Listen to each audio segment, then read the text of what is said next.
Asahi is a pathetic loner who got depressed after losing his childhood crush. However, when his dad sees him grieving, he drops 5 freaky shotties into his lap, and he starts clapping all of them on his way through grief therapy. Asahi, let's do it.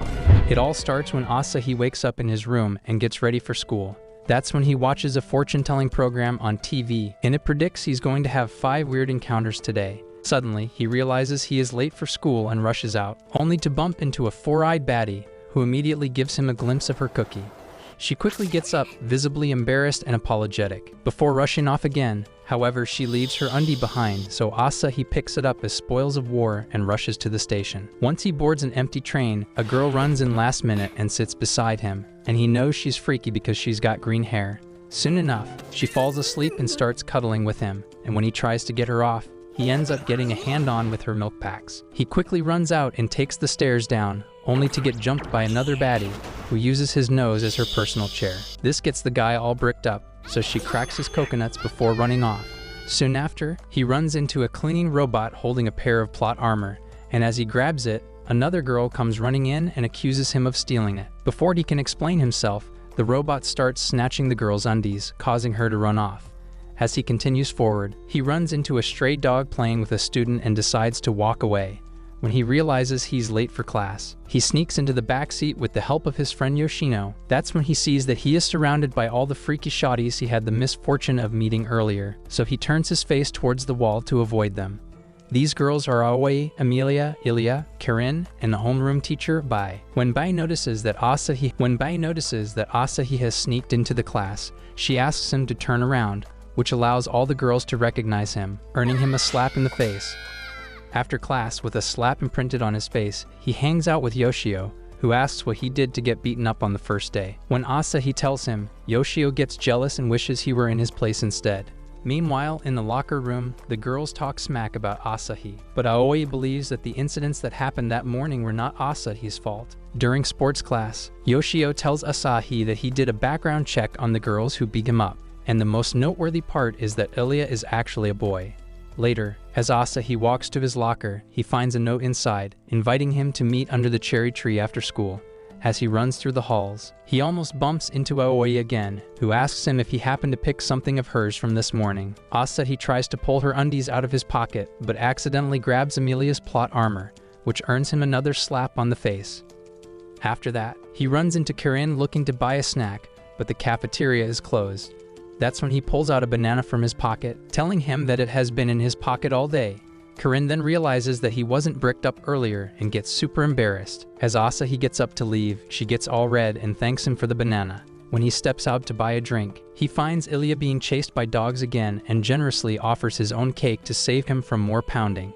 After he returns to the halls, he runs into the homeroom teacher, Bai, who notices he's bitten and drags him into the nurse's room. She then apologizes for what happened on the train, and that's when Amelia walks into the room. Bai asks if she needs any help, but when she says she's fine on her own, the teacher leaves the room. Seeing the damsel in distress, Asahi asks Amelia to show where it hurts, but she reveals her melons are chafing without her plot armor. When he pulls it out, she immediately snatches it and says she knows he didn't steal it, and she was just angry in the moment. She then asks him to skedaddle because she has to put it on, and as he leaves the room, she apologizes for what happened earlier. After the school ends, Asahi heads to the cherry tree behind the school and learns that Aoi is the one who wrote that letter. As he pulls out her undies from his pocket, Aoi reveals she is in love with him, which leaves the guy stunned. Just then, a gust of wind sends her undies in the air.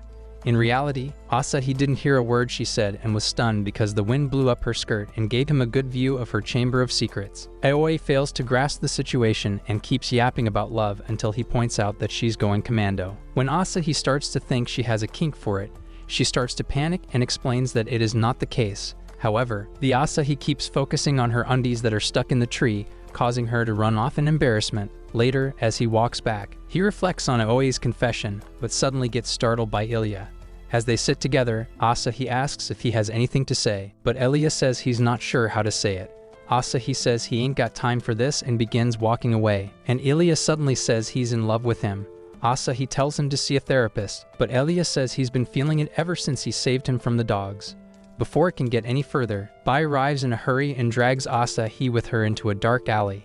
When they stop, she says she doesn't have time to explain and suddenly starts biting his neck, leaving him stunned. Some strange men pass by the alley and assume they're a nasty couple, so they leave them alone. After they're gone, Asahi drops to his knees like a certified virgin and asks what's going on.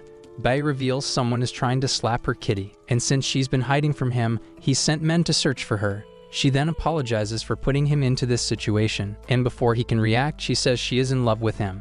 Asahi gets nervous and starts backing off, but when she tempts him with her big juicy melons, he gets cold feet and runs off like a wussy.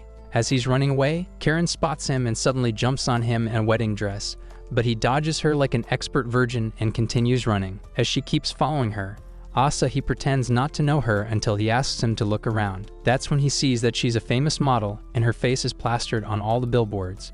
Asahi assumes the wedding dress is for a photo shoot, but she says it's for her actual wedding and she's getting married to Asahi. He then asks why, and she says she is in love with him, which makes him frustrated because he finally understands what it's like to be a woman. Corinne then skips the church and drags him straight to a hotel, asking him to clap her so hard that she walks side to side for a week. Asahi reminds her that she's skipping a few steps and asks her to at least say her vows first. He then places his hand on her cheek and asks her to close her eyes so he can kiss her, but when she does, he disappears faster than your dad when you were born.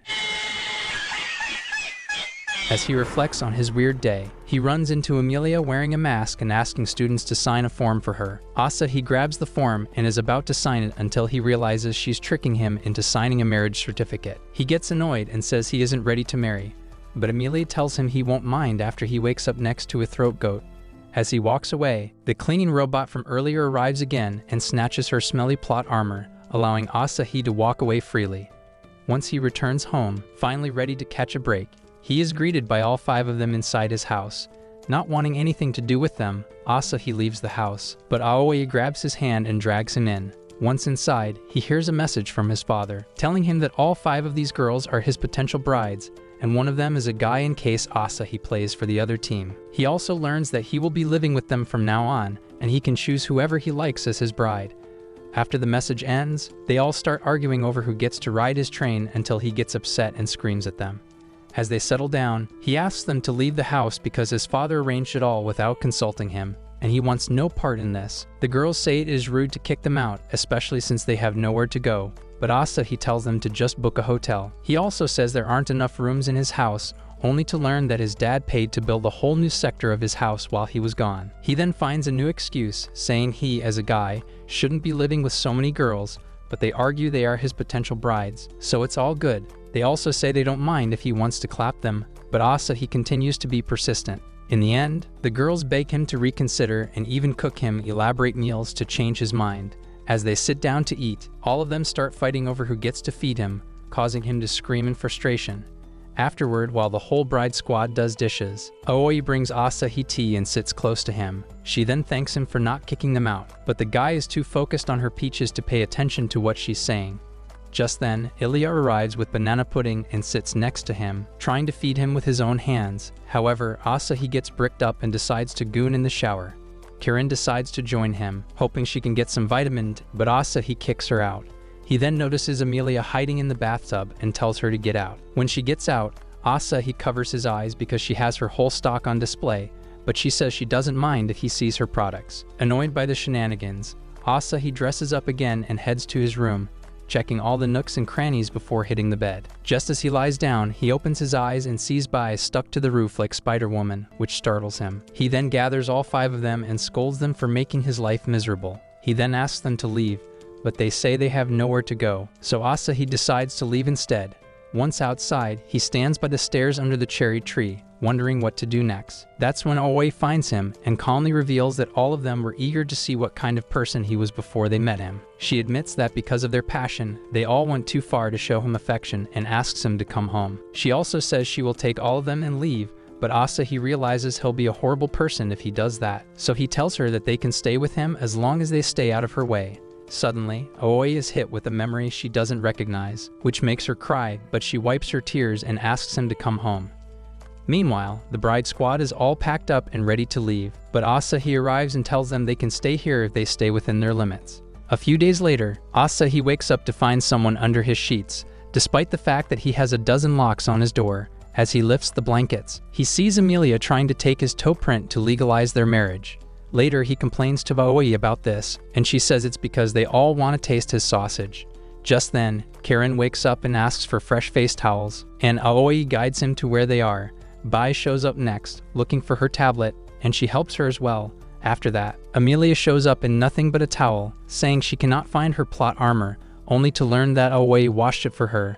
When Ilya shows up, Aoi asks him to help write kanji on their armories, and he does a fantastic job. Amelia gets jealous and wants to participate as well, but her kanji skills are worse than your riz around girls. At school, their class has a kanji lesson, and the teacher calls on Karen to write an answer on the board. She goes up and writes the correct answer, and everyone is surprised because she came from abroad. Amelia volunteers to answer the next question, but her grasp of kanji is still shaky, so she gives the wrong answer, making her classmates sigh in sympathy. She tries to salvage it by saying it was a prank, but no one seems to buy her story. After the lesson, the teacher announces that they'll have a kanji test next week, and the entire class groans at the news. Amelia, however, is confident she will ace this time and turns around to talk to Asahi, only to find him gone. Turns out he is having lunch with Yoshio on the rooftop so he can get away from those freaks. Yoshio says he finds Amelia's ambition cute, but Asahi says she just hates losing. He tells her that Amelia lost a game of rock, paper, scissors against a TED host, so she spent the whole night learning every trick in the book until she was confident she could win every game now. She then challenged everyone to a duel, and whoever beat her was to be awarded her special pudding. In the end, she lost to everyone and cried at the dinner table. Yoshio says he's lucky to have these girls since they're making him a lunchbox of all of his favorite foods, which surprises Asahi because he never told Aoi what he likes. Later that evening, Karen asks Asahi if he wants to hit it from the back, but he tells her to be a good dishwasher like the others. Emotional, damn it! He then notices that Amelia isn't in the kitchen helping clean up like she usually does. Ilya tells him she went to her room right after dinner, so he decides to check up on her. Outside her room, she hears strange voices coming from her room and assumes Amelia is slapping her kitty to the beat. At first, he starts to panic, but when he stops and listens more carefully, he realizes she's reading a spicy novel aloud, complete with detailed scenes that make his ears burn. He quickly barges into her room, ready to lecture her about her reading habits, but freezes when he sees the entire room covered in kanji notes. When he grabs her tablet to check what she's been reading, he realizes she's using Corn magazines to study kanji. Amelia explains, without shame, that she's only trying to study using books she actually enjoys. While she's fine with her odd choice of study material, she admits she still doesn't understand most of the kanji, no matter how hard she tries, which makes her upset because even an idiot like Yoshio doesn't struggle this much. She also says she wants to learn this language so she can be a better bride for him in the future. Hearing this makes Asahi feel bad, so the next day he takes her to the library to help her study more seriously. While testing her, Asahi discovers that the only kanji she can confidently write are the ones she's seen repeatedly in her steamy books. Realizing this method won't help her pass, he gives her a proper study guide and gently tells her to start reading more balanced material. Amelia takes his advice to heart and starts using every free moment to review her kanji, even skipping dessert on occasions. Her sudden obsession with studying worries Asahi, especially when he sees how tired she looks. One afternoon, while they're studying together in the library, he suggests that she take a break, but she refuses. He reassures her that no one will blame her if she fails, but Amelia doesn't take it well. Her face turns serious, and she says that to her. Failing after trying feels no different than not trying at all. Her voice wavers, and tears fill her eyes as she quietly says she just wants to learn his language. Before Asahi can respond, she grabs her things and rushes off, leaving him speechless and full of guilt. Later that night, Amelia locks herself in the room, and the girls wonder what happened to her. Asahi decides to check up on her and finds her sitting alone in the dark. He quietly turns on the light before walking over to sit beside her. Asahi starts to apologize for what he said earlier, but Amelia snaps and tells him to go away. At first, he starts to leave, but when he notices she's crying, he stays and waits for her to speak. When she finally does, she lets out all her frustration, her doubts, and how badly she wants to be able to understand the people around her. Asahi listens to every word, and once she's calmed down, he tells her he truly admires how hard she's trying and that her determination is something special. Hearing that touches something deep in Amelia, bringing back a memory she chooses to keep to herself. After a moment, she snaps back to her usual annoying self, joking around again, and the tension fades a little. Asahi smiles and hands her a stack of study cards he made just for her. Amelia accepts them and thanks him sincerely, promising to treasure them. Just then, he notices the girls peeping from the door, wondering if Asahi is about to take Amelia to Pound Town. In the days leading up to the test, Amelia goes into full kanji mode. She puts flashcards on every wall, mirror, and doorway in the house. Everyone in the house starts helping her cram last-minute kanji, quizzing her while cooking or doing chores. Even though the pressure is high, she keeps pushing through with a smile on her face, excited to prove herself. Eventually, test day arrives, and the class quietly turns in their papers with mixed feelings. When the tests are finally returned, Amelia sees that her score is above average. She then sees the flashcards Asahi gave her, and her eyes light up with happy tears. Meanwhile, Yoshio tells Asahi that Amelia has changed a lot in the past few days, but he acts like he knows nothing.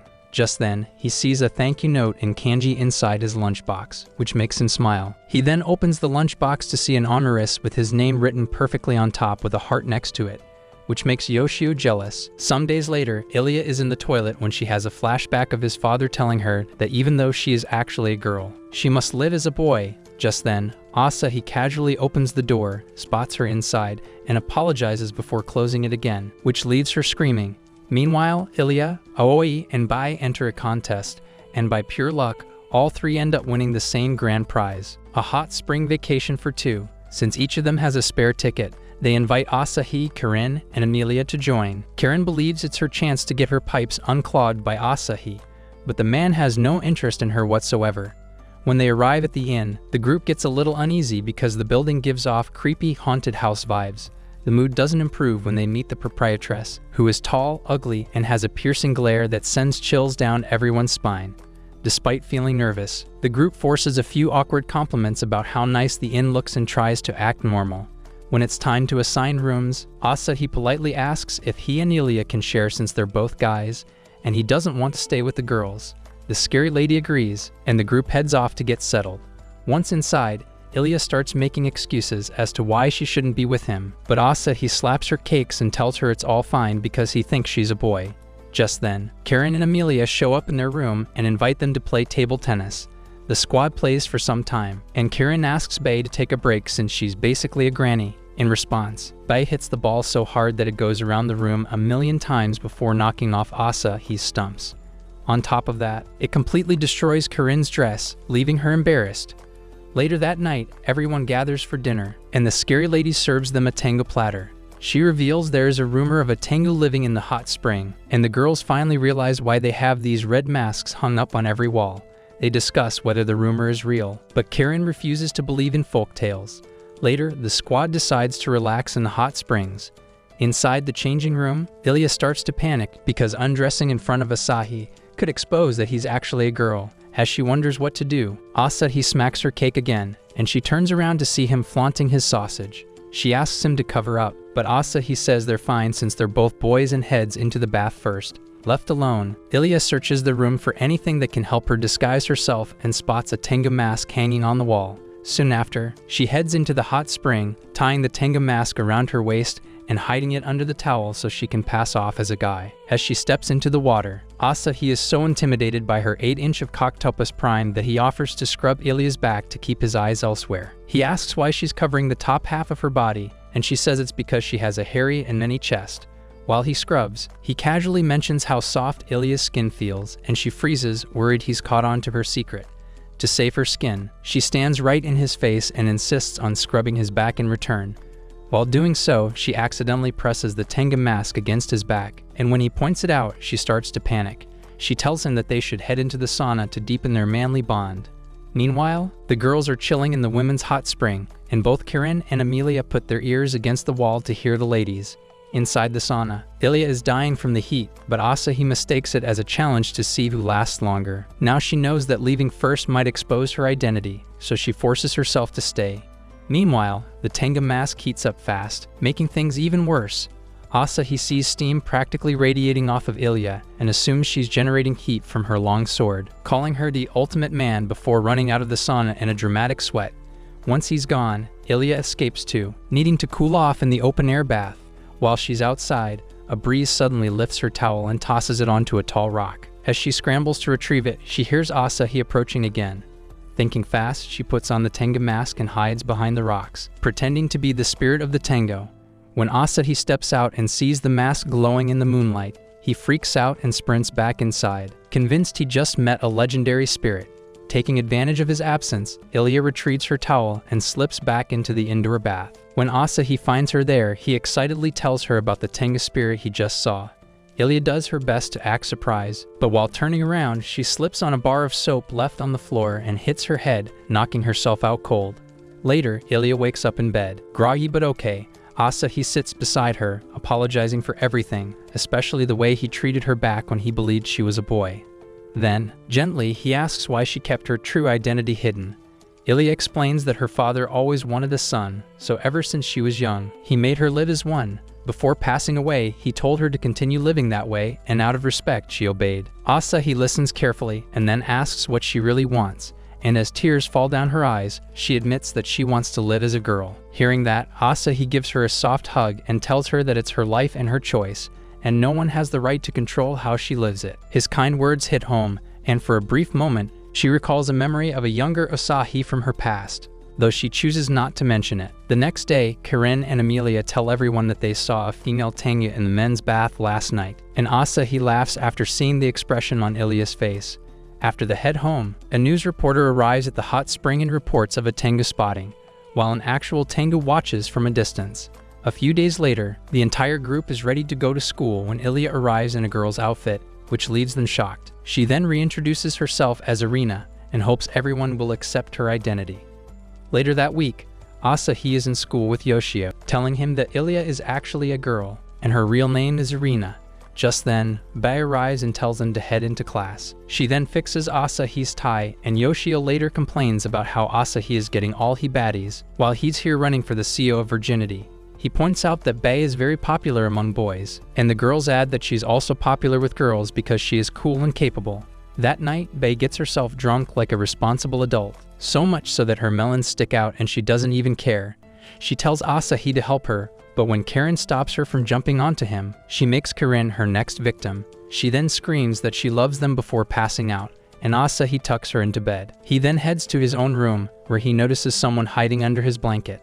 Thinking it's Amelia trying to prank him again, he yanks the blanket off to catch her red-handed, only to find a budget Terminator lying there instead. Before Asahi can even scream, the man tells him he's coming with him and knocks him out cold. When Asahi wakes up, he's in his most natural state, tied up in a dark room like your mom during weekends. A screen turns on and shows the guy who kidnapped him. Asahi learns that he's just bait to lure Bai in, but before the guy can reveal more, someone tells him Bai has arrived. A few minutes later, Bai kicks open the door, sees Asahi tied up, and instead of helping him right away, she takes pictures of his pathetic state, stating that he can open an OnlyFans with that much cake. After messing with him a bit, she finally hands him a toy and some lube as weapons to defend himself. They head out and find many guards unconscious, but Bai says it was like that when she got here. When they run into a live one, Bai pretends to be scared but punches him in the belly, allowing Asahi to take him down with his weapon. As more guards show up, Bai keeps the act up, allowing Asahi to take credit for the takedowns without getting sus. When they reach the elevator, they find out it's not working, so Bai scans the building with her robotic eye and finds the control room. Since the stairs are blocked, she ties some bed sheets together and climbs down the side of the building with Asahi. Once they swing through the control room window like action heroes, Bai gets to work pressing buttons to restore power. But just as things start working again, the big bad guy finally reveals himself in person. Bai demands to know who he is, and he calls her Bloody Tiger, asking why she's hiding her past from Asahi.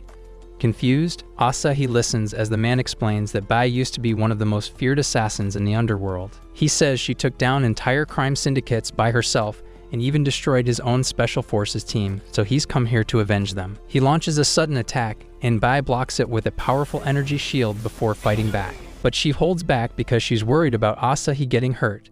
The villain easily overpowers her and slams her to the ground. The man then targets Asahi to make her suffer more. Seeing this, Bai regains her strength and goes on the offensive, landing a few solid hits, but she's still no match. Just when things get bad, she secretly wraps him in a sharp string during their scuffle, and then shouts for Asahi to hit the button that rotates the bed.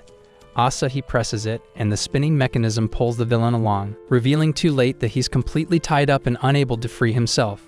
After escaping his grasp, Bai and Asahi rush to the elevator again. While they wait, she notices he's bleeding and quickly rips a piece of her dress to wrap the wound. As she does, she apologizes for dragging him into her mess, but Asahi says nothing and just smiles. The elevator finally arrives, and they go down to the ground floor. However, the moment the doors open, more armed thugs open fire.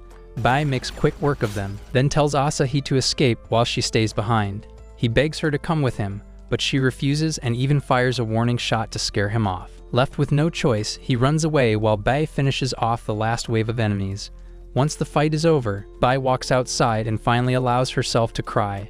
But her moment of peace is cut short when the muscle freak jumps down from the window above. Now looking more machine than man, he grabs her neck and lifts her off the ground, and she struggles to breathe. Just as it looks like she's done for, a fire extinguisher slams into the guy's hand, and it comes from Asahi.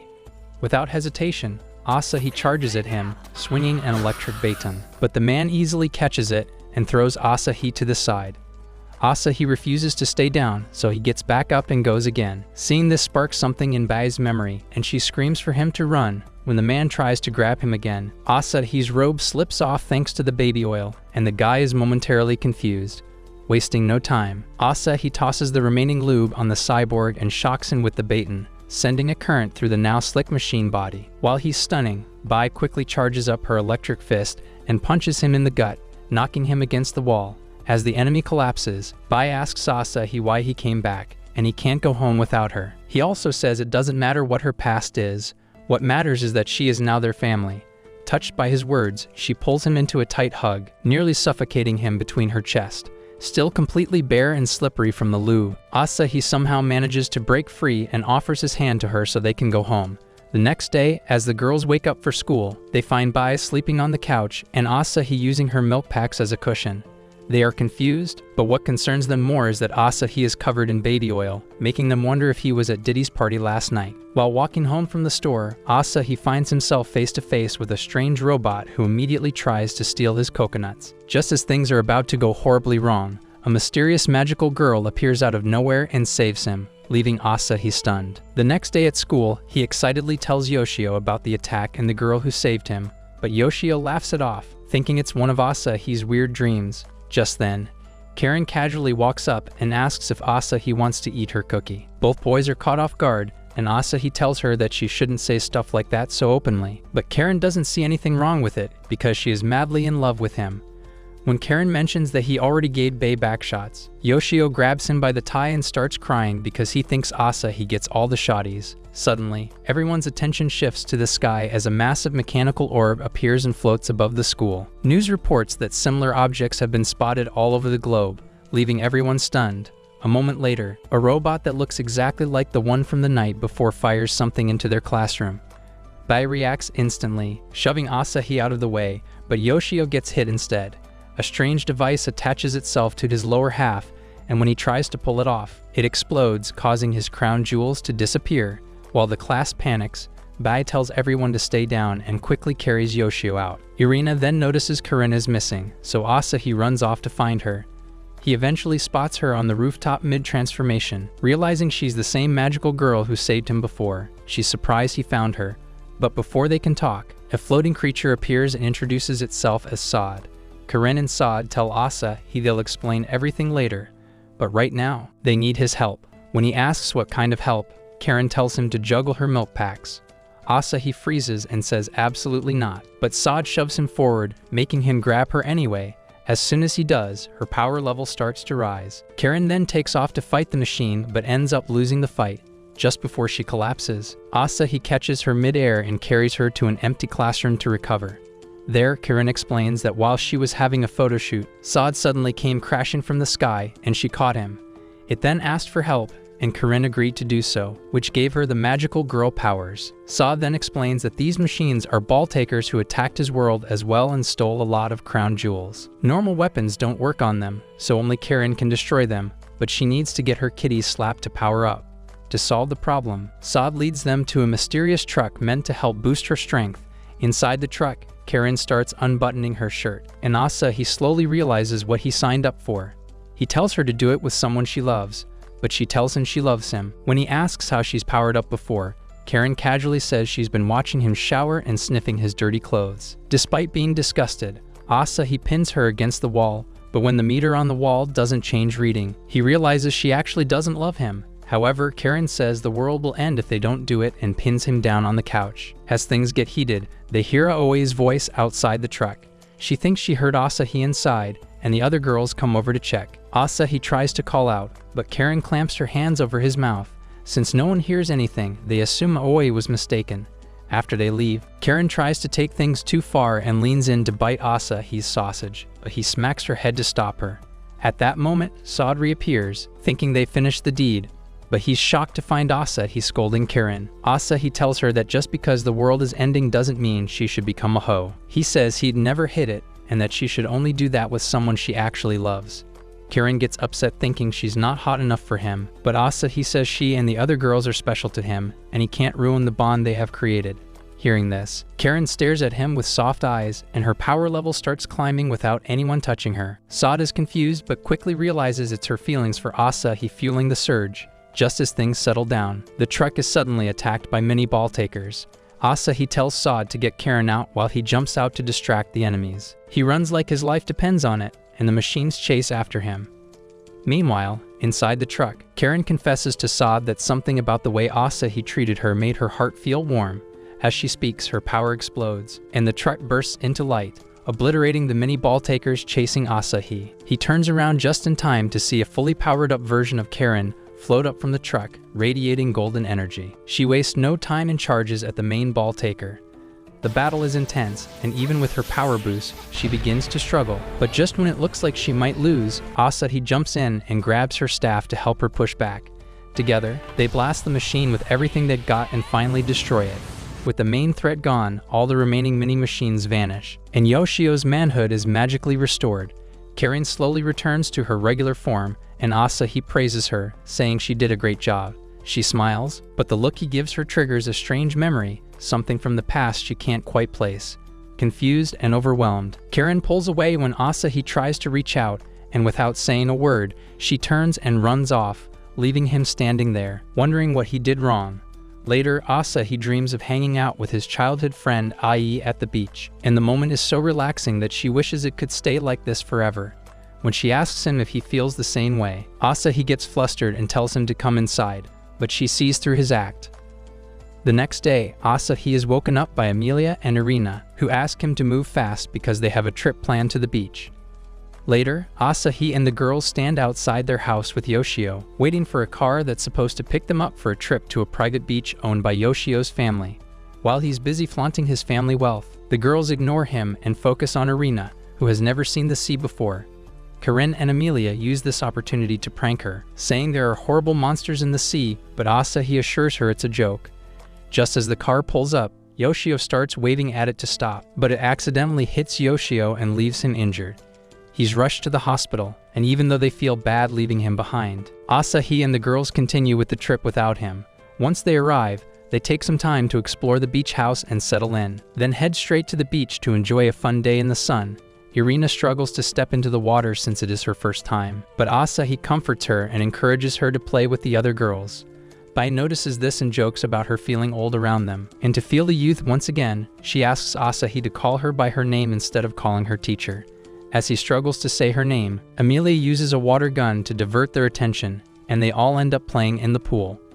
During the fun, Karen spots a sign at the beach, saying no swimsuits allowed, and they finally connect the dots that Yoshio was bringing them here only because he spent all his monthly allowance paying OnlyFans models. Since he's not here, the girls decide to remove their plot armor anyway. They also force Asahi to go commando and make him wear a blinding mask so he doesn't see their plot.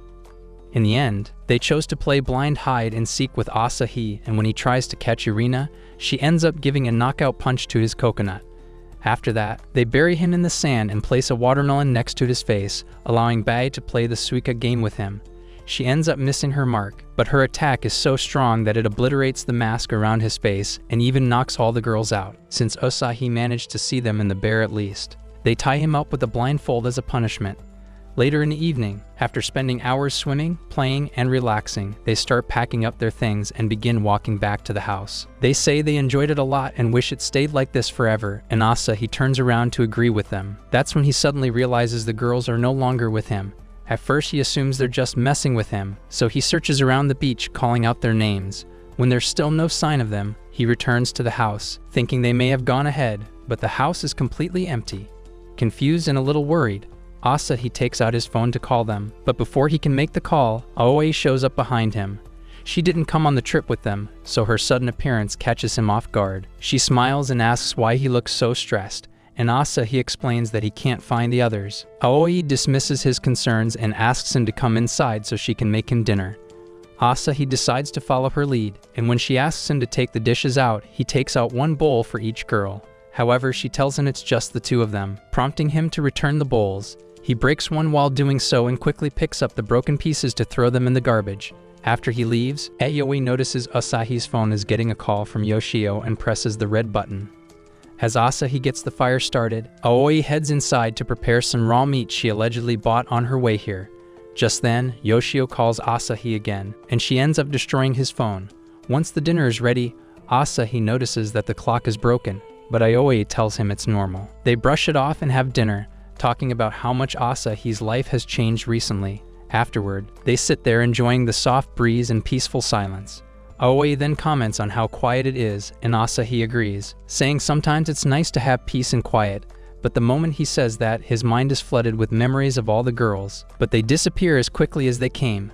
Aoi, still unaware, asks him to follow her somewhere, and he agrees without thinking too much. She leads him to a quiet place with a beautiful lake and a large cherry blossom tree in full bloom. They stand beside each other under the tree, and Aoi softly confesses her feelings again. She also tells him to forget about the others, but this makes Asahi worry about them even more. As she pushes him down and straddles him, her voice triggers something in Asahi, and the memories of the others flood back all at once. He quickly gets up, demanding to know what happened to the girls and where she's keeping them. Aoi stares at him silently, disappointment written all over her face. As he watches her, petals from the cherry blossom tree swirl around her, and when they finally settle, she's gone. In her place stands a girl he instinctively calls Ai. He's confused but speaks her name anyway, trying to ask what's going on. But before he can say anything else, Ai tells him never to come back to this place again. Then she runs off into the trees. Suddenly, red error screens appear all around him, and it appears that Asahi has been living inside the Matrix. The next thing Asahi knows, he wakes up as usual to his annoying alarm clock, only to learn that he's late for school. He quickly dresses up and heads down to see others, but when he finds the place empty, he assumes they left without him. In his panic, he doesn't notice anything strange, like how the house looks slightly different or the fact that his mother is home, something that hasn't happened in a while. He runs around the city with a banana in his mouth until he finally arrives in school. Once there, he heads straight to his classroom and sees a boy sitting at what he thinks is his desk. Thinking it's some kind of mix-up, he politely asks the boy to move, but the boy just looks confused and tells him it's his seat. Even weirder, he doesn't recognize Asahi at all. Curious, Asahi asks him about the girls, but the boy has no idea who they are either. As Asahi looks around the class, he realizes no one else knows them either, and the confusion starts sinking in. Feeling anxious, he rushes out of the classroom, and two girls discuss how Asahi hasn't come to school in ages. Meanwhile, Asahi heads straight to the place where Aoi once confessed to him, the same spot where everything began. But instead of the beautiful cherry blossom tree, there's just a normal tree standing there, and everything feels wrong. While he's still trying to make sense of it all, a woman in a lab coat walks up to him and calmly asks him to come with her. She promises he'll be able to see the girls if he follows her. Still confused but curious, Asahi asks who she is, and she pulls out a tablet and shows him Yoshio's face. Finally relaxing, Asahi agrees and goes with her to a nearby research lab. There, she introduces herself as Yoshino and asks if he remembers her, but Asahi doesn't. Hoping to jog his memory, she shows him an old online ad and a tiny camera. That finally does it, because he remembers signing up for a virtual reality experiment months ago, and she was the one who guided him through it. Yoshino then drops the bombshell that everything Asahi had been through, all the adventures, all the memories, even the girls, were all part of the virtual world. At first, Asahi refuses to believe her and starts laughing. He argues that what he experienced was way too real to be fake because they felt emotions, and he could even touch them. But Yoshino explains that the girls were part of a very advanced AI created to interact with him inside the simulation. He is frustrated that he wasted months of his life playing around with chicks, but Yoshino explains that it only looked like months when in reality he has only been in the VAR for just one day. She then yaps about the importance of AI and how it can grow by understanding human emotions. This new type of AI is called artificial omniscient intelligence, but since it needs more data to be perfected, which is why they're conducting experiments, like the one Asahi was part of. He actually paid to have a simulation created that would make him fall in love, and the love interest was created from his personal preference.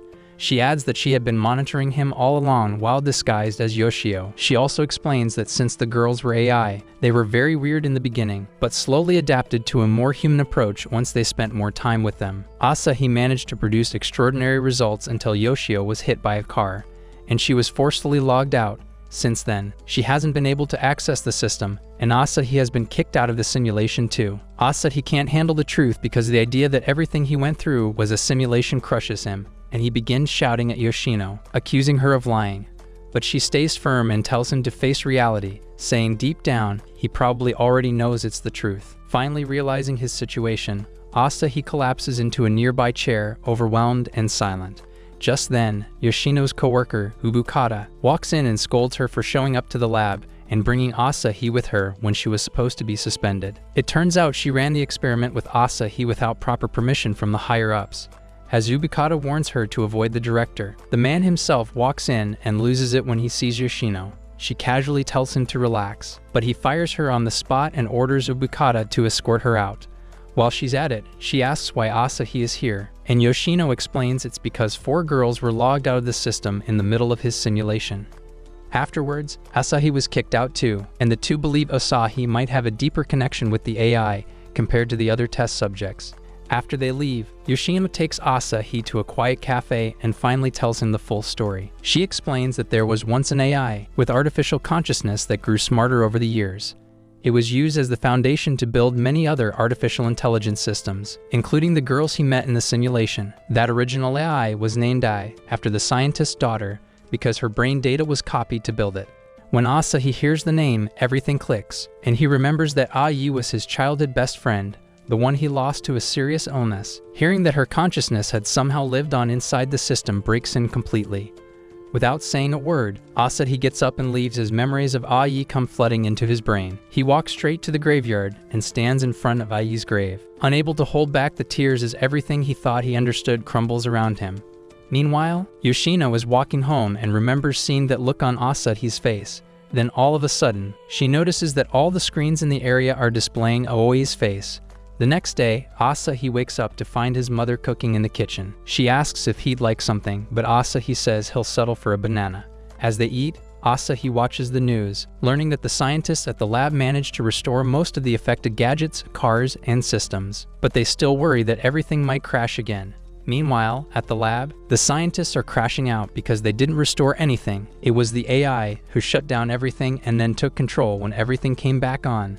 Ubukata suggests calling Yoshino to help, but the director immediately shuts her down. He explains that since the AI data is stored inside a satellite, they might have no choice but to destroy it if they fail to regain control. Ubukata then asks him about the signals they have been receiving since yesterday, but he brushes off her concerns and tells the others to focus on getting the systems back. Seeing him crash out, Ubukata secretly contacts Yoshino and explains everything. She tells Yoshino that she decoded the signals she received from the satellite, and it appears to be some kind of message. After hearing the news, Yoshino visits Asahi and starts looking around in his room, hoping to find some goon material. However, Asahi gets tired of her bis and carries her by her shirt. He then asks why she's here, and she says it's because he hasn't returned any of her calls. She says she wanted to make sure he was okay, but Asahi knows she isn't the caring type and asks her to get to the point. She admits he's right and then reveals she came here because she wants him to return to the virtual world.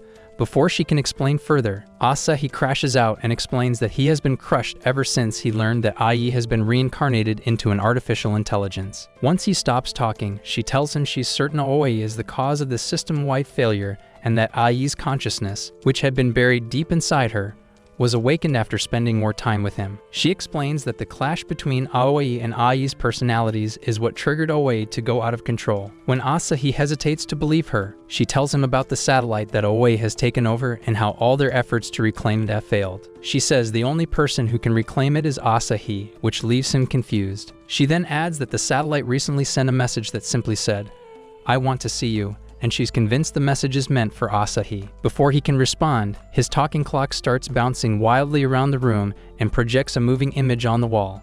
The screen flickers at first, showing pixelated versions of Bai, Corinne, Irina, and Amelia, but Amelia quickly fixes the resolution so their real forms appear. The girls excitedly tell Asahi how much they miss him, completely ignoring Yoshino in the process. When Yoshino finally speaks up and asks where they are, the girls explain that Amelia sensed something was wrong right before OA forcefully logged them out of the system.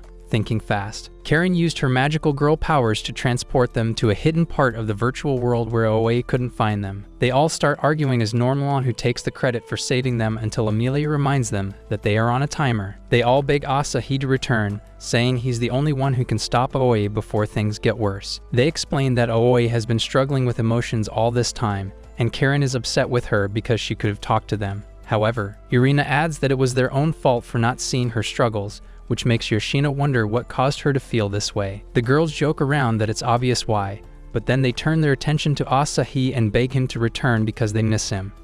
Just then, Yoshino's phone rings, and Yubikata informs her that the higher-ups have made the final decision to destroy the satellite. Right after the call ends, the projection disappears, the room goes dark, and a loud crash echoes outside.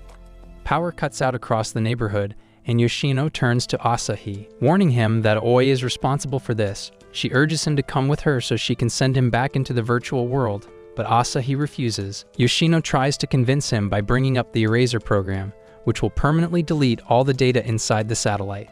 Still, he says no, unsure if he can face Oi again. In the end, she leaves alone, determined to stop the collapse on her own if she has to.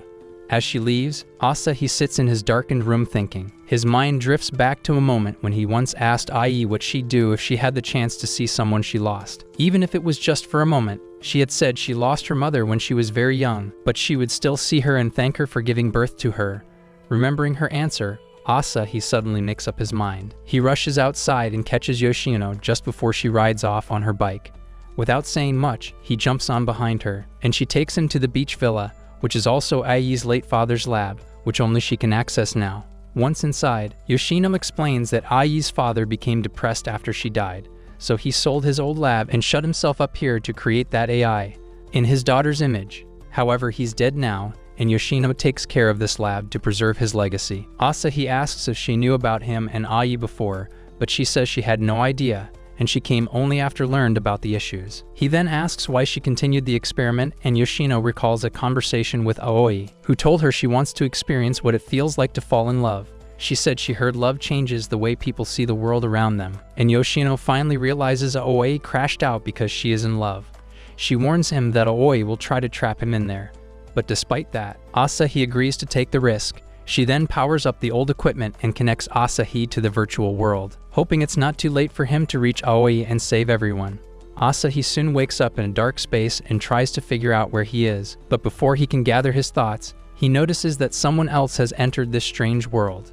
To his surprise, it's Yoshino, who appears in her magical form as his stupid alarm clock. She tells him she followed him in to help, and not long after, they both come face to face with the first obstacle, an invisible firewall Aoi set up to block all outside contact. Luckily, the system recognizes Asahi as a trusted user and lets him pass through the barrier, pulling Yoshino in with him. Once inside the virtual world, Yoshino changes into Yoshio since moving around is much easier in that form. Asahi gets startled seeing him again and asks why he isn't wearing anything, but he points out that he isn't the only one. As they compare the size of their sausage, they are chased by cleaning robots and stray dogs, which act as security systems programmed to remove intruders. Yoshio warns that if these things catch them, they'll be forcefully logged out. They keep running around until they are surrounded by the bunch, but Asahi hears familiar voices calling out to him from a nearby pond. He grabs Yoshio without thinking and jumps straight into the water. The pond spits them out inside what looks like Asahi's bedroom in the virtual world. And right there are all the missing girls waiting for him. Overwhelmed with joy, they jump up to hug him until they realize that both Asahi and Yoshio are flaunting their plots. Grossed out and embarrassed, they slap the two for showing up with their sausages swinging, and Asahi explains they came here this way. Amelia angrily asks Yoshio why he's here, and he reveals he's actually Yoshino. As he tries to explain that he has been monitoring them in various forms, he starts acting weird and suddenly throws up a giant egg before collapsing. Out of the egg pops Sod, and while the others are busy playing with him like he's a cute pet, Bai gently grabs Asahi's hand and thanks him for coming to save them. When the others see it, they throw Sod away and cling to Asahi. showing that they all feel the same as Bai. They all share a sweet moment until Sod explains why they are here. He also reveals that Ai has awakened inside Aoi, and the girls say they already know about it. They tell Asahi that Aoi desperately wants to see him, but Ai doesn't, and this inner conflict is the reason they are in this situation. However, that is only one of their problems because the company that owns the AI has installed a program to wipe all the data, and if they are caught by it, they will be permanently deleted. That's when Amelia pulls up the digital map and explains that Aoi is at the center of the virtual world. To reach her, they'll have to take a specific route filled with logout programs set to eject intruders and a dangerous eraser program uploaded by scientists to wipe out everything, including Aoi's existence. Despite the risk, everyone agrees to move forward because they're not leaving Aoi behind. After finalizing their plan, they head deeper into the virtual world and soon arrive the same place where Asahi was once held captive. When Asahi says he's been here, the girls demand an explanation, which only makes things worse. He asks Bai to explain the whole thing, but Bai decides to keep the truth to himself because it's more fun that way. As they move forward, they're attacked by waves of logout programs, so the girls get ready to fight. Bai transforms into her battle gear while Amelia, Karen, and Irina power up into their magical forms. As they defeat the bots, one of them lands near Sod and is about to explode. Asahi thinks fast and jumps in to save him, but they both jump out of the window, launching them into a completely different simulation. While they figure out how to reunite with the others, Asahi realizes that all the girls were programmed to have feelings for him, which makes him sad. Meanwhile, Bai goes around the halls, fighting the logout bots whilst also searching for Asahi and Sod. Just as she arrives in their room, Yoshino confirms that the girls indeed were coded to have feelings for him, but the type of feeling was undetermined. As they spent more time with him, their feelings changed, although she isn't sure what the girls felt before the simulation broke. Just then, Asahi notices Bai, and they all rush back to help the others. Once they arrive, they are faced with the eraser program set by the company, which somehow overrides the logout bots' code, making them more aggressive and brutal. As the bots charge them, Sod is yeeted from the simulation, leaving them to fight by themselves. They put up a good fight but are forced to retreat when they are overwhelmed by the bots. Eventually, they make their way to the final door, but before they can enter, the low-budget Terminator from earlier shows up and stops them from leaving. Luckily, Bai doesn't hold back this time and takes him down in one powerful move, clearing the path for the rest of the group. They rush to the door, and Amelia quickly punches in the access code, but before the door can shut behind them, the eraser bots arrive and begin tearing the place apart. Asahi and Bai pull a lever to open the door fully, and everyone starts running through it. But when they reach the other side, they realize there's no control panel to close the door. Knowing what she has to do, Bai tells them to go ahead and says she'll stay back to hold off the bots. She yaps about the day Asahi protected Ai from the bullies, revealing she has loved him ever since that day. She says she knew she was artificial when that memory first clicked, but even then, her feelings are genuine. Before Asahi can say anything, she holds his face gently and explains that she will protect him today, like he protected her from those bullies. She kisses him softly, then pushes him through the door, and as he falls, the complete memory of him protecting Ai from the bullies resurfaces. That day, Asahi got beaten up, but Ai was super happy that he saved her. Asahi desperately tries to grab her, but only manages to pull her hair ribbon into his hands. The door slams shut, cutting her off from the rest of them. On the other side, Bai fights with everything she's got, but after a brutal battle, the robots overwhelm her and she is erased from the system. The ribbon Asahi holds disappears in his hands, and all he can do is scream, knowing she gave everything to protect them. Back in the real world, Yoshino desperately tries to log back into the virtual space, but no matter how hard she pushes, she can't get through the protective firewall Aoi left behind. Just then, Ubukata shows up, and Yoshino is shocked to see her again after she previously ran off to save herself. When asked why she came back, Ubukata simply says that if the world is going to be saved, she wants to be counted among the heroes. With no time to argue, Yoshino quickly brings her up to speed. As they work together, Ubukata can't help but stare around in awe at Yoshino's chaotic but brilliant lab setup. They soon notice Bai's signal has vanished, and both of them go into full panic mode, locking in and brainstorming every possible way to shut down the eraser program before it wipes everyone out. Meanwhile, back inside the virtual world, Karen tries to hide the pain of Bai's sacrifice by mocking her out loud, which catches the other girls off guard. But her tough act falls apart in seconds as she suddenly breaks down crying, her words turning into sobs. The others follow, tears rolling down their faces as the loss hits them all. Asahi, though barely holding himself together, pulls himself up and tells them that they can't stop here, reminding them of what Bai said before she disappeared. His calm words bring strength to the group, even if he's also quietly crying, and together they keep moving forward. They reach their school in the virtual world, but the moment they arrive, a bot drops in and tries to attack. Asahi immediately jumps in to protect Irina, while Karen blasts the bot away. After that's done, they realize Asahi has been hit in the process and escaped to a nearby classroom, where Irina carefully patches up Asahi's injury while Amelia works to figure out their next move. Asahi advises them to be careful too, because even if they don't have a real body like him, they will still feel the pain if they get hit.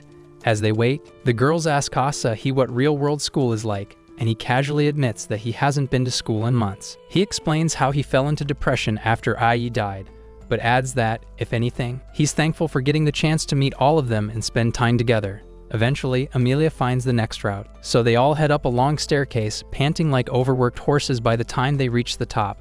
But when they finally get there, they realize it's a dead end. The space around them starts to glitch, and just when panic begins to set in, a group of butterflies appears. Asahi remembers seeing them when he first came here and decides to follow them, and they lead them to a strange room. That room takes them to the school rooftop, where a swarm of upgraded bots is waiting. Karen steps forward and says she'll act as bait to buy the others some time. Asahi tries to protest, but Irina joins her, making the decision for him. When Amelia also offers to stay and fight, they remind her that she's their only navigator, and her job is too important to risk. Karen and Irina say goodbye and rush into battle, and Asahi promises with all his heart that he'll wait for them. He and Amelia continue forward and manage to close the access gate behind them to stop the bots from following. After that, they sprint through the virtual library and into a hidden elevator, where Amelia thanks Asahi for the time he helped her power through during the kanji exam. That triggered a memory in her, and she explains how Ai once rescued a lost dog and convinced her father to let her care for it. The man refused at first because he knew she'd cry if the real owners showed up looking for that dog, but Ai promised that she wouldn't. After he agreed, Ai and Asahi spent the next few days taking good care of the dog and making posters for him so the real owners could find him. Weeks later, they found its rightful owner, and even though it broke her heart, Ai let the dog go. Asahi had patted her head and told her she'd done a kind thing, which allowed her to cry her heart out. Amelia says that moment helped her realize what love felt like, and she was reborn that day. At the same time, Karen and Irina, exhausted from all the memories, start sharing memories of Ai from when they were just data fragments. For Karen, it was when Ai tried to do a rollover on a bar but failed for many hours. However, Asahi stayed with her all day until she finally got it, and he told her she did a good job. For Irina, it was when her father was late for her birthday due to some urgent work, so she ran off and hid in the slide. Even though it was raining, Asahi showed up with an umbrella and gently asked her to come home. When she refused, he sat beside her and put his arm around her to keep her warm, which made her realize how much she loves him. As the girls talk, Karen says she really wanted Asahi to kiss her before she was deleted, but now they're at the end, and she's going to have to move on from that thought. Just as more bots show up, the girls, thoughts still calm, realize they might not make it and send one final coded message to Asahi.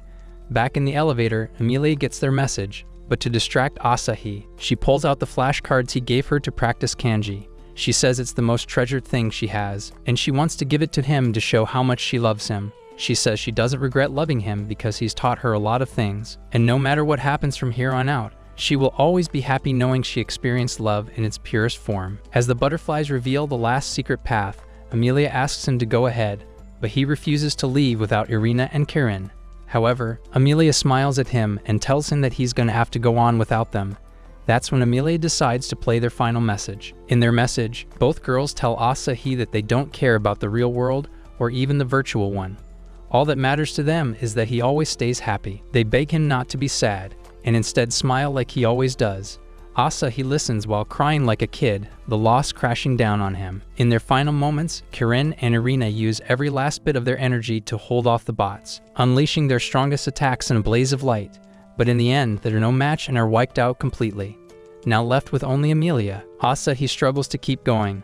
Amelia gently tells him how happy she is that they met, and with a soft kiss and a heartfelt goodbye, she sends him on the final path toward Aoi and Ai. Once he's gone, she turns around, stands her ground, and faces the eraser bots alone. Asahi then falls into a forest and sees the flashcards disappear from his hands, indicating that Amelia has been deleted as well. With tears in his eyes, he walks along a quiet forest path, following the trail until he reaches a peaceful beach where Aoi stands waiting. When she sees him, she immediately apologizes for everything that happened, but Asahi gently tells her he isn't angry. Instead, he asks her where Ai is, saying he wants to meet her one last time. Aoi says she's inside her and then pulls his head against her chest, allowing Ai's memories to flow into him. The first memory begins on a normal day, where Asahi and Ai meet after school, and she asks him to come shopping with her. They soon arrive at the mall, and while looking around, Asahi notices Ai staring at a necklace on display. He asks if she wants it, but she shyly says it's too expensive. Later, just before they leave, Asahi tells Ai he needs to use the restroom, but instead rushes off to buy the necklace in secret. When he returns, he gives it to her as an early Christmas present, and Ai is so happy that she asks him to help her put it on. Afterward, she thanks him with a big smile and says it's time to go home. But as she takes a step, she suddenly feels dizzy and leans her head on his shoulder for support. Though Asahi looks worried, Ai assures him she's fine, and they head home without saying much else. That night, when Ai's father returns from work, she gets up to make dinner like she always does. But before she can even reach the kitchen, she collapses and her father rushes her to the hospital. A few days later, the doctor delivers the heartbreaking news: Ai is terminally ill, and there's nothing they can do. Her father is devastated and pleads with the doctors to help. But Ai remains calm and says she's ready to face whatever comes next. Soon, she's admitted to the hospital, and when Asahi hears the news, he rushes over to see her. Not wanting him to worry, Ai lies and says it's just a small issue. She doesn't have the heart to tell him the truth, so she smiles and asks if he'll go see the cherry blossoms with her when spring arrives. Asahi promises, not knowing it's the last promise she'll ever ask from him. As the months pass, Ai's condition gets worse, but she never lets Asahi see her weakness. On the days he visits, she wears makeup to hide how sick she really is, wanting him to see her the way she's always been. Then, one day, she asks him to stop coming by and focus on his exams instead. Asahi agrees, thinking she's just being considerate, unaware that she's pushing him away because she doesn't want him to see her fade. During one of her final days, she lies in her hospital bed, alone and hurting.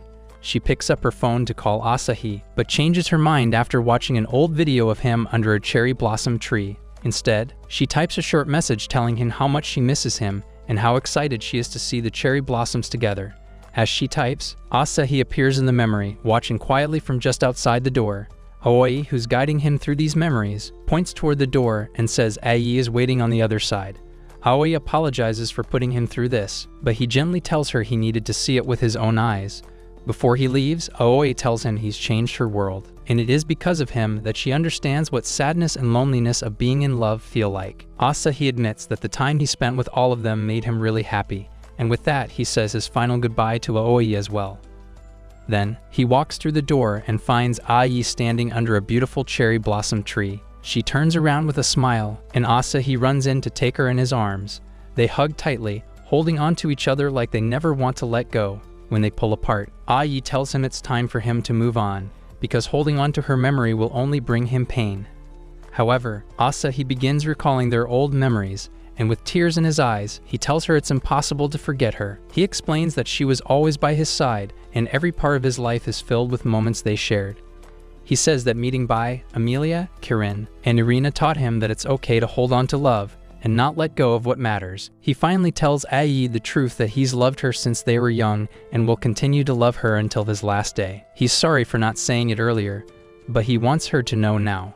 Hearing this, Ai starts crying too, admitting she loved him back but was too scared to tell him. She says she pushed him away because it broke her heart knowing they couldn't stay together forever. As they talk, the gloomy world around them starts to glow, and the cherry blossom petals gently drift in the breeze. Asahi leans in and kisses Ai, holding her tightly while memories of their life flash through their minds. Slowly, Ai begins to fade, and just before she disappears, she gives Asahi the necklace he once gave her, saying she's happy her dream came true. At that moment, Asahi remembers when they were young, sitting on a tree branch, and Ai had whispered something in his ear before giving him a small kiss on the cheek. When Ai is gone, Asahi returns to the beach, where Aoi is waiting. She helps him back into the real world, where Yoshino greets him. Just then, she rushes to the balcony to see that the satellite holding all the data has crashed. Asahi comes out to see it too, but the girls remind him that his plot armor is missing. From there, life moves on, and Asa he finally gets admitted into college. He makes new friends and begins a peaceful life, but he never forgets everything that happened. One day, after hanging out with his classmates, he visits Ai's grave and quietly leaves a bouquet of flowers. When he returns home, he's surprised to see 4 large boxes sitting in his living room. As he leans in to inspect one, it suddenly bursts open and Amelia, in the flesh, jumps out, wrapping her arms around him. Before he can say a word, the other boxes burst open too, revealing Karen, Bai, and Irina, all alive and standing in front of him. Completely shocked, Asa he asks how it's even possible. The girls explain that just before the satellite was destroyed, Yoshino managed to extract their data and upload it into brand new bodies. Thanks to her, they're back for good. Overwhelmed and overjoyed, Asa he gets tackled by the girls as they cling to him, refusing to let go. The room fills with laughter as they all reunite. A few moments later, Aoi rings the doorbell, indicating that all of them are back together to start a new and real life. That's it for this video. If you enjoyed it, leave a like and subscribe to the channel. If you made it to the end, comment, "I love feet" as proof.